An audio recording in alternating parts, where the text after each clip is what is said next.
What is your single biggest strength?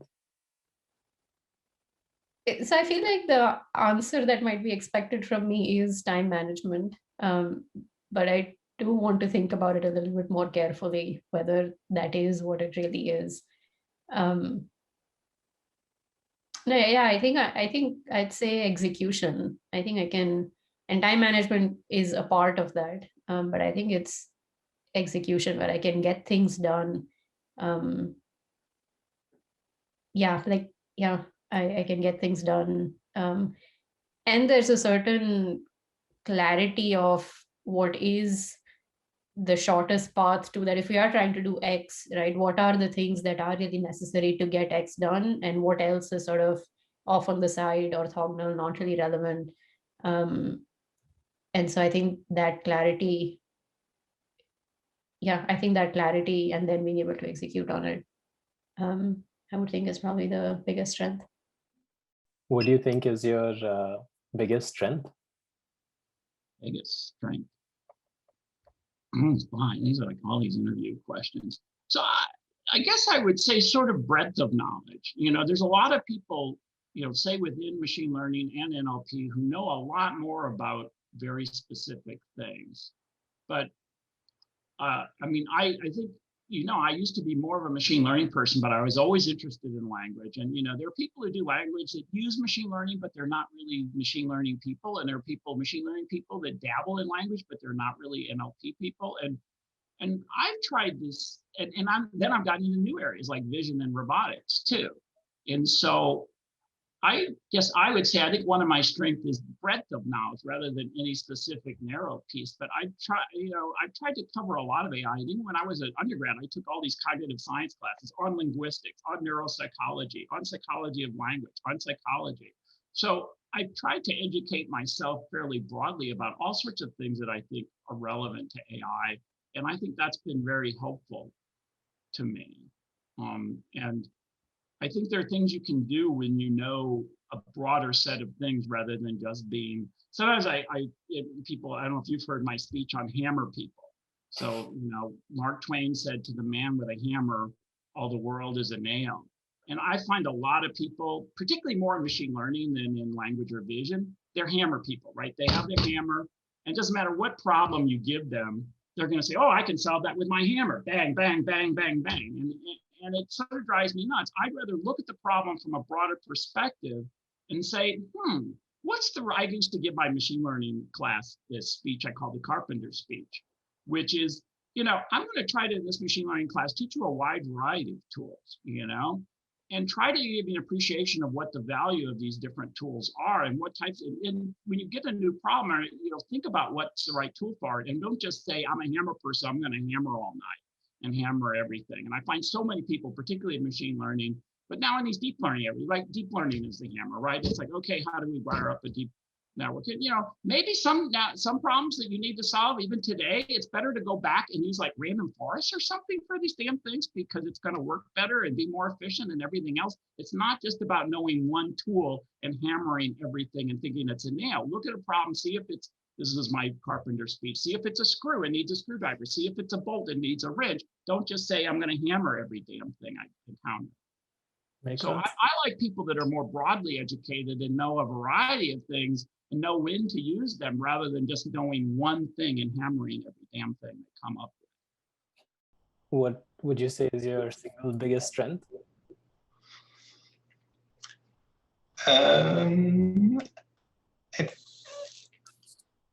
I think I would say something along the lines of adaptability, or kind of like, like in a research context, kind of being willing and able to kind of work between areas and whatnot, and kind of, if there's some space that seems interesting but isn't quite like in this category or that category, but it's kind of like adjacent or in the middle.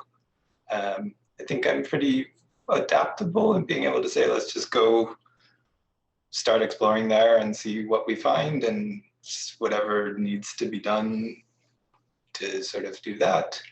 And probably, I guess, kind of the same thing in terms of collaborations, in terms of sometimes the project needs somebody to do the math. Sometimes it needs somebody to write the code. Sometimes it needs somebody to throw out crazy ideas. And I don't know, I think I'm pretty flexible in being able to play the different roles.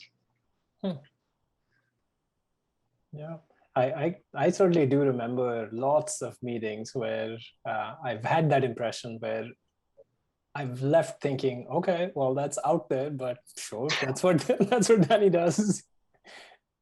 What would you say is your biggest strength?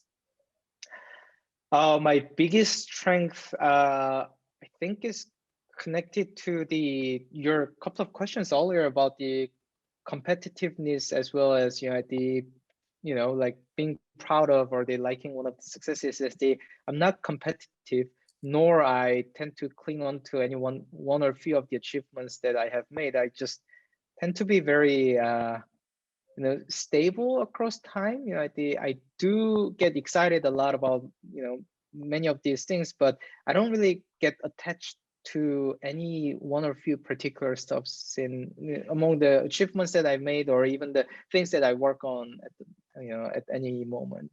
So I think that might be the strength. Not overly excited, not overly pessimistic, or being stable. And what would you say is your single biggest strength? Single biggest strength.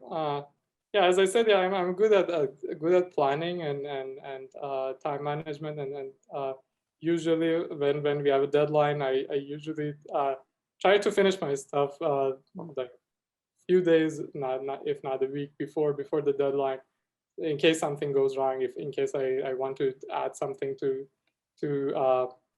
what I have done. So that's I consider that as my strength. And what would you say is your single biggest strength?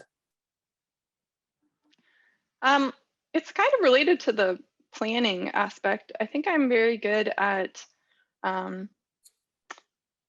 seeing a big daunting problem and kind of breaking it down into smaller pieces, and also kind of being able to see those small pieces but not forget about the big piece. So kind of, I don't know if full stack is the right way to phrase it, but yeah, being able to have that kind of spectrum of views.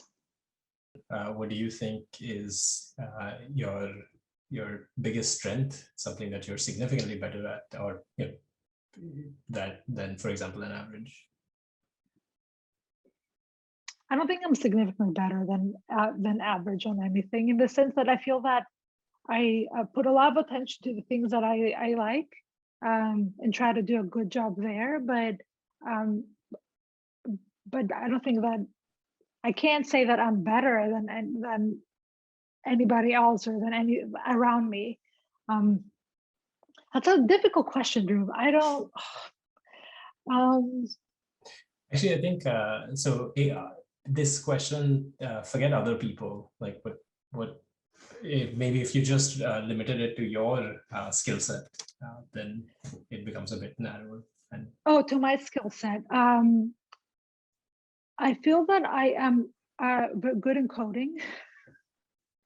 Good in writing, sort of figuring out how to optimize something to make it faster or make it more efficient. Like, going low level, like having to write some CUDA or sort. Not that I'm good at, like, again, compared to other people, but I feel that that's something that I value a lot, and I feel that I do well. I feel that I am good at prototyping ideas and experimenting with them. And that's in the work part. Yeah. Makes sense. By the way, it's funny you say that, because in my interview I had said that one thing that I'm worse at than compared to people around me is coding, and I was imagining the people who literally sit around me, including you, and I'm like, yeah, there are other people who are just like significantly better at this. So yeah, that this makes sense. Right. Yeah, I mean, yeah. It's fun. It's just... No, it's fine. And it's like it's actually, it correlates with what you enjoy, right? And I don't think that we should, like, if you enjoy that, then that makes sense. If you don't, then of course, then it's a drag trying to do this. what would you say is your biggest strength?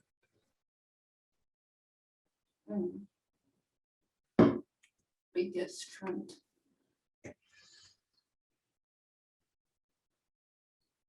I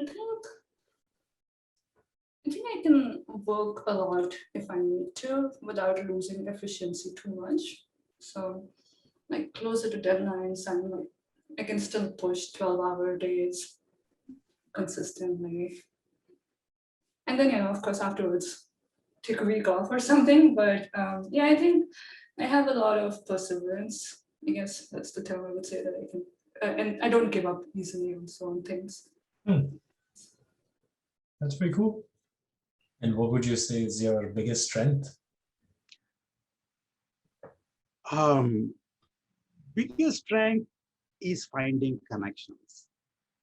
I always felt, I mean, the first time, I work in AI, just like you do. And, to me, metaphor and analogy have always seemed to me to be the crux of intelligence. And actually, the first time when I heard somebody else say it, it said, oh, yeah, that's obvious. I mean, I didn't even know that that's what I was doing. But to me, everything seems connected to everything else. And oftentimes, again, there's always this thin line. I mean, you see A Beautiful Mind, John Nash going crazy, seeing random connections that don't exist.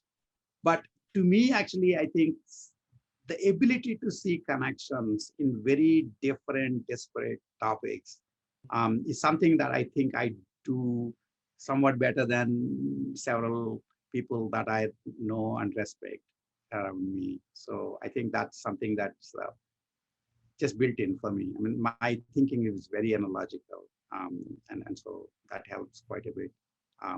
And then for my students, that's basically my biggest contribution, essentially. So connecting what they're thinking of, what they're doing to things that are quite different oftentimes, and they may not have thought about.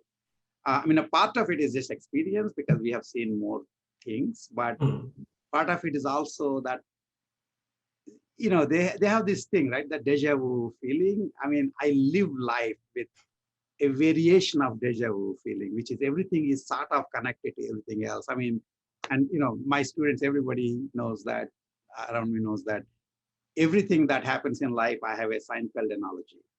And it's like you can give me pretty much anything and I have a Seinfeld analogy.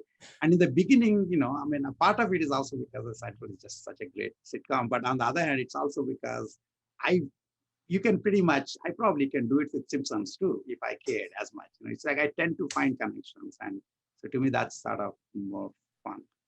Yeah, that makes sense. And what would you say is your biggest strength? I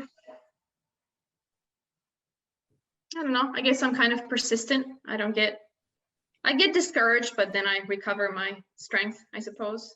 And something I've realized recently that I'm pretty disciplined. Not that I do procrastinate, but I feel like if I know that I have to do something, I will do it, and I'm not gonna make up excuses, and I'll just get it done. But it's it's probably not as good as I think it is, but it is something that I've realized.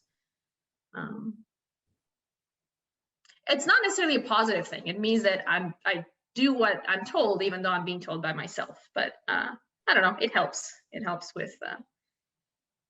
It makes my life easier, I suppose. Yeah. What would you say is your biggest strength? Okay. What's my biggest strength?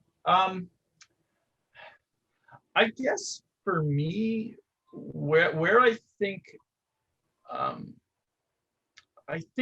kind of determined, and I think for myself personally, I don't know if this is a strength that is apparent to other people. Like, I don't know if anybody who knows me would argue that's a strength of mine, but I do think that that's in my research career, that's really helped me a lot. It's like I've been chasing down kind of ideas, and it takes me a while. But like during my PhD, I mentioned I wasn't doing much robotics. What I actually ended up working on was animal learning experiments. And so like classical conditioning, right? This is what I wrote my PhD on, is modeling this kind of thing. And what that meant was that I would be like spending hours going through these old stacks of papers. And like, I was probably, in the early 2000s, I was probably the only computer scientist that was still photocopying papers out of like 50-year-old journals and things like that. But so I would read like all of these papers of these old experiments, and then I sort of slowly get through to an idea of how to model them. And I love that. That idea of taking a big project like that and kind of synthesizing it slowly into something new. Yeah, I kind of miss the opportunity to do that kind of thing nowadays, but because it's just a little too fast paced and too superficial at the moment. But yeah, I guess so that I think is probably the thing I would say that I treasure about myself. That's the way I would put it, actually. Yeah. What would you say is your biggest strength? I think I work best in a one-on-one interactive setting, and I tend to be extremely loyal about my students and really anyone I'm working with. I don't know how to scale that, but I know that in the meeting, when I'm there with them working on ideas, that's the kind of most effective time of the day. And I think that, I really like kind of being adversarial or being interactive or kind of just working through arguments or ideas. So I think that's really what I do most of the day. What would you say is your biggest strength? Yeah, so I cheated a little bit and looked at the last set of these. So I thought about this because it's kind of a hard question. And I came to the conclusion that it's probably that my emotional state is like unreasonably steady in the face of stimuli. Like rejection, acceptance, no sleep, hungry, it's all fine. I'm roughly the same level of happy through most encounters in life. The only sort of caveat there is like my anxiety levels will spike or up or down, but like overall life satisfaction is pretty level, which helps when things get hard, and maybe doesn't help as much when things are great, but it keeps you moving. So you're stoic. Not intentionally, but by process of character development, and it's ended up that way. What would you say is your single biggest strength? Probably looking back and thinking about, how I came this far. Persistency matters, grit. And combined with that, I think I tend to take risk more so than others, I suspect. I may be wrong, who knows, but I suspect that may be true. I mean, actually, now that talking to you, it reminds me of a conversation I had with someone back in Korea. He said that I seem to make very random choice with my life by the typical, social norms and standard, because it's almost as if I'm living in this game environment and, I have some lives to spare. Someone actually made me that comment about my important career decisions. Fascinating. I like that that metaphor that you act as if you have lives to spare. Interesting. Yeah. I was quite surprised to hear that, but I think I believe he had a good point there that I didn't realize. And do you think you act as if you have lives to spare? No, I don't want. I'm not going to do anything dangerous. As far as literally, no, because I don't want to even go down the ski slope very fast. I'm like mostly trying really hard to slow down as much as possible so that I have my neck attached. That said, career. Maybe there's a little bit more context that I'm not sharing, which. Is that long time ago, I was told that grad school is not for me, and women shouldn't study too much. And I already went to university that's too good, therefore should find a husband. Optionally, I can also find a job, but more importantly, so the quote unquote random decision that I made was to I applied to Microsoft as a software engineer long time ago. That's like million years ago when Google or Facebook were not in the picture yet. So Google may have existed. I think Google was at the young phase. Google started in 98. You're not that old. Yeah. Google was there, but it was not as well known as Microsoft back then. True. And so, sitting in Korea, I thought, oh, working in US there, it's like, that would be pretty awesome. So I applied and somehow I got the job. And then I decided to accept the offer. And there was a lot of naysayers about that it sounds like a mistake, especially, would I be qualified to get married as a result afterwards? Like, it was an interesting time. And some people told me that it's actually better to just go to grad school instead.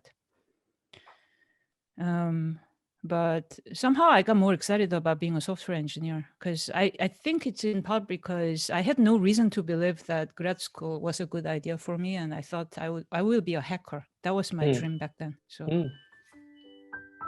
Fancy.